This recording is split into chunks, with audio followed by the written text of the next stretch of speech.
আসসালামু আলাইকুম everyone, welcome করছি নতুন আরও একটি ভিডিও দেখার জন্য। আশা করছি সবাই ভালো আছেন। আমার আজকের ভিডিও আপনাদের জন্য কচুরলতি।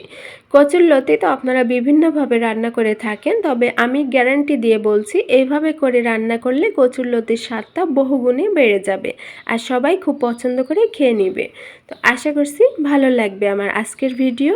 ভালো লাগলে লাইক, কমেন্ট, শেয়ার করবেন আর চ্যানেলটি সাবস্ক্রাইব করে রাখবেন। চলুন শুরু করি। প্রথমেই আমি রান্নায় চলে এসেছি। এখানে সয়াবিন তেল দিয়ে নিচ্ছি পরিমাণ মতো। এর সাথে তেল গরম হয়ে আসলে দিয়ে দিচ্ছি হাফ কাপের মতো পেঁয়াজ কুচি।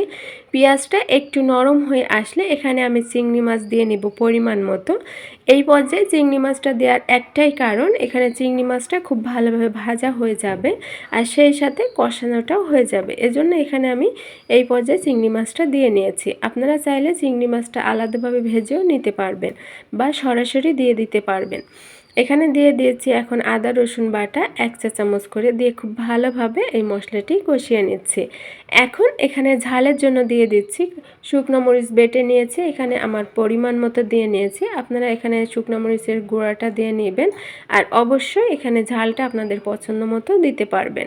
দিয়ে খুব ভালোভাবে এই মশলাটা কষিয়ে নেওয়ার পরে এখানে দিয়ে দিচ্ছি 2 টেবিল চামচের মতো টক দই। এটা আমি ভালোভাবে ফেটিয়ে নিয়েছি, তারপর এখানে দিয়ে খুব ভালোভাবে এটি কষিয়ে নিচ্ছি। এই টক দইটা দেওয়ার কারণে কিন্তু আপনাদের কচুরলতির স্বাদটা বহুগুণ বেড়ে যাবে। আপনারা অবশ্যই একবার ট্রাই করে দেখতে পারেন।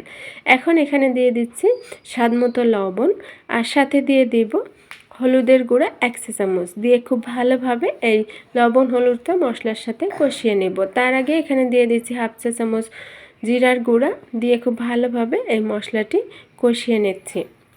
মশলা থেকে তেল ছেড়ে দিয়েছে, দেখতে পাচ্ছেন কত সুন্দর দেখাচ্ছে আর খেতেও কিন্তু অনেক বেশি মজা লাগবে। এখন যেহেতু টক দই দিয়েছি তাই এখানে 1 চা চামচ দিয়ে দিয়েছি চিনি। দিয়ে ভালোভাবে নেড়ে চেড়ে দেওয়ার পরে এখানে পরিমাণ মতো কচুরলতি দিয়ে নিয়েছি আর কচুরলতিটা ভালোভাবে পরিষ্কার করে ধুয়ে নিয়েছি আর যেগুলো মোটা সেগুলো মাঝখান থেকে একটু করে ফালি দিয়ে নিয়েছি। দিয়ে ভালোভাবে কষানোর পরে এখানে আমি ঢাকনা দিয়ে ঢেকে আর চুলার আঁচটি একবারে লোতে দিয়ে আমি রান্না করে নেব কোনো প্রকার পানি ছাড়া। চুলার আঁচটি একবারে লোতে দিয়ে রান্না করে নেওয়ার পরে কয়েকবার অবশ্যই ঢাকনা দিয়ে উঠিয়ে আপনারা নেড়ে চেড়ে নেবেন, তা না হলে আবার নিচে লেগে যাবে। কিছুক্ষণ পর আমি ফিরে এসেছি। এটি কচুরলতিটা প্রায় সিদ্ধ হয়ে গিয়েছে, আপনারা দেখতেই পাচ্ছেন।